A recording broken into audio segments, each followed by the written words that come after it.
राउरकेला रे double century मारिला टमाटर। दिने केजी पिछा 20 टंका बिक्री होता टमाटर आज 200 छुईला।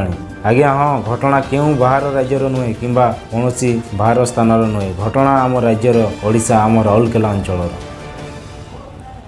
आज रविवार राउरकेला सहर में टमाटर किलो पिछा 200 टंका बिक्री होइछि। आज राउरकेला सहर भिन्न स्थान में टमाटर किलो 200 टंकार अधिक दर में बिक्री होइछि।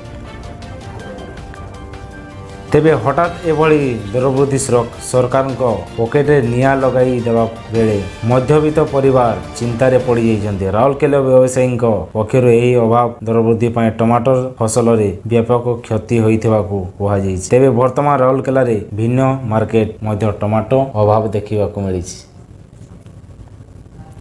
तेबे आंध्र प्रदेश, कर्णाटक और तमिलनाडु वर्षा विस्फोरण जो टमाटर मूल्य दिनकू दिन बढ़िबारे लागिछि बोली कुहाଯାଇଛି। टमाटर मूल्य वृद्धि गत 2 मास धरि खाउटी असुविधा पाइलेଣି। उत्पादन राज्यगुड़िक दीर्घ दिन अभाव हेतु टमाटर मूल्य आकाश छुआ होइछि। तेबे टमाटर दर कमिबा कौनसी खबर वर्तमान नाही। टमाटर वर्तमान किलो पिछा 200 टंकार अधिक रहिछि।